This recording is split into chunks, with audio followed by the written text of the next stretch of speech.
You're watching the Evercade effect.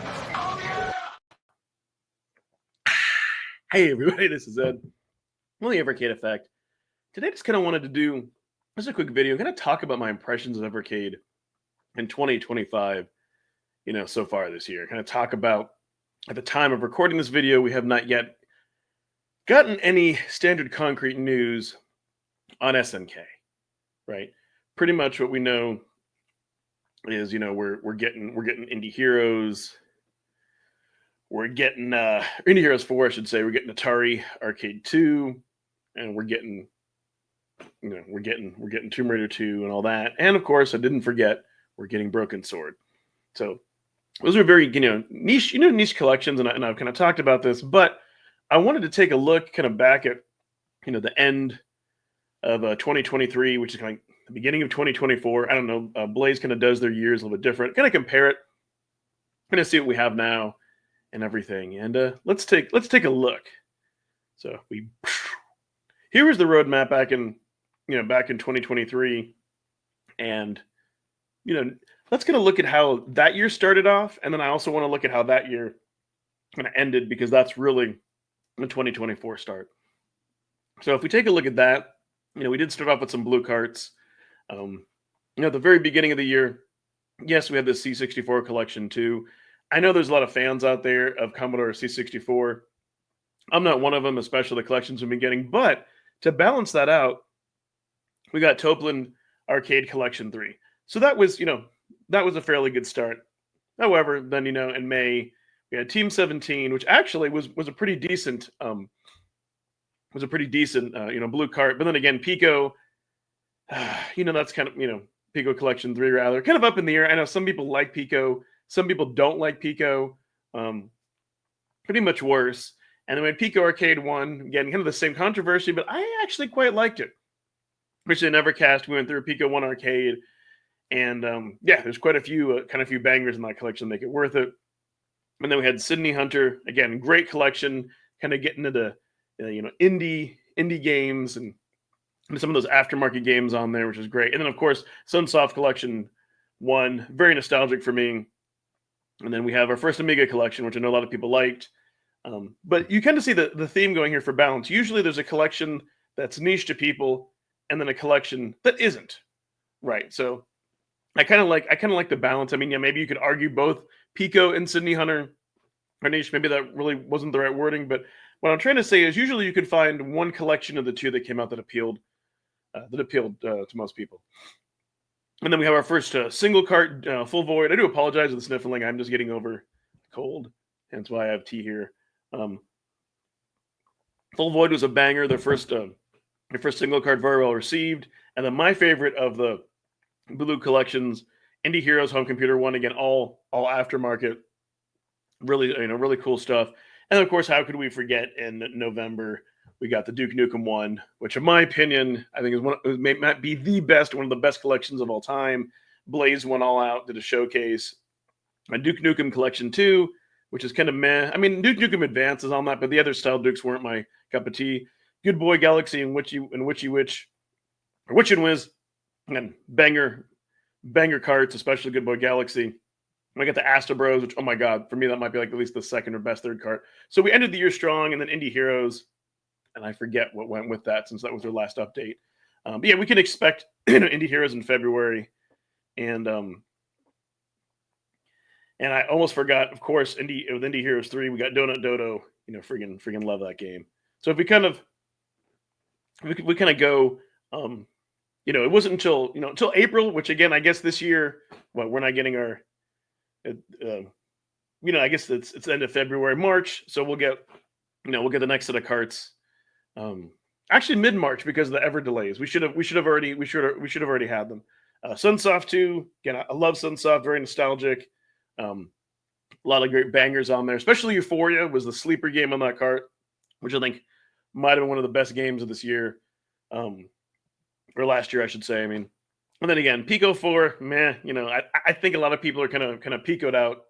Personally, I kind of feel a little picoed out and blue carded out. And then, in July, we were supposed to get Tomb Raider, that got pushed to August. And, Same with Thalmos. Both of those were pushed. And then September, we got Legacy of Kain. Again, like Tomb Raider. I think that's even more niche. A lot of people like that. We got the Shipment Brothers Collection 2, which in my opinion was just horrible compared to the first one. We did not, I don't know. They didn't do it justice. And then, of course, we had the alphas. And this is my updated version of the chart, I should mention, because I don't know why at some point Blaze just couldn't be bothered to continue doing the roadmaps, which is a shame. Hope we see that this year. And, of course, we ended out with an absolute banger, getting the other Toplin collections and, Data East 2. And then, so Arcade strong. And then, of course, we got the dual cart as well here. Metal Dragon. And what's he who's it? So I can't remember off the top of my head. But that cart was, that cart, Life on Mars. Sorry, that cart is probably the weakest of the dual carts I think that we've gotten, but still still better. So now that we've seen all that,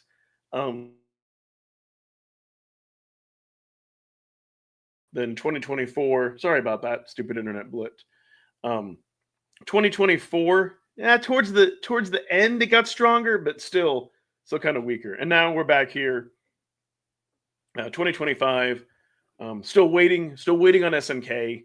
And that's for me personally. That's kind of a bummer. There's a lot of talk about SNK every single time I go live, whether it's solo, whether it's an Evercast, comments on my videos, comments on other YouTubers' videos. People really want to hear something concrete on SNK. Yes, there's rumors that we're not going to get a physical cartridge. I can tell you we are going to get a physical cartridge. It's a 2-year partnership. Blaze is going to milk it. We're going to get physical carts. We're going to get super pockets.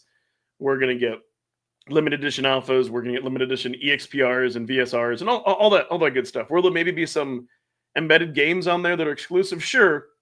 But we're still getting at physical cards. Hopefully, whatever they put on the devices, you'll still be able to get in the cart form. I think if we do end up seeing like those other consoles I just mentioned, with the exception of Super Pockets, hopefully they won't have any built-in games. But yeah, so for me, I have mixed feelings about this. It's off to a weaker, I don't know, maybe slightly stronger start than 2024. Definitely a weaker start than 2025, just because of everything niche. Although I'm not going to lie, I am excited about Atari 2 Arcade, which kind of makes up for all of it. And Tomb Raider's more the same.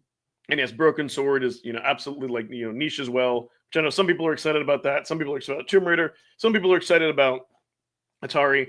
And then, of course, we have Indie Heroes 4. But to be honest, we've gone through and played all those games. So the hype isn't there for me. Personally, this year, I kind of wish that they would not do the Game of the Month. Or if they do, I might just not play it.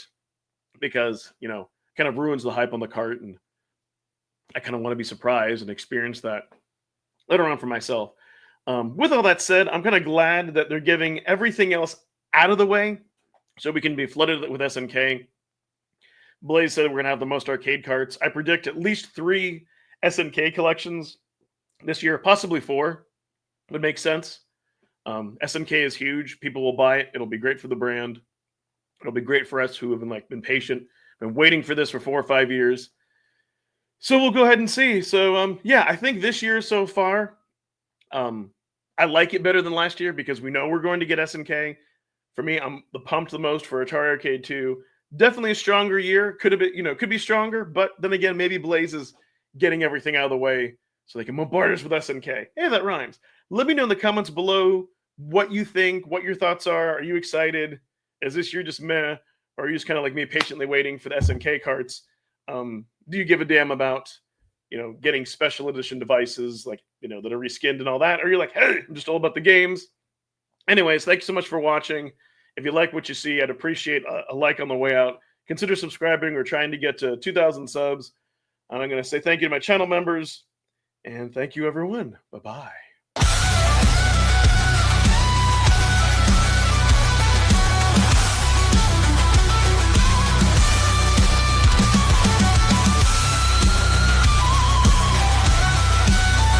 Thank you, Crashline, Mr. Showa, Immortal Soldier, Ember Cummings, Joe Whitlash, D Nestor, Corny Puddle, and Leo!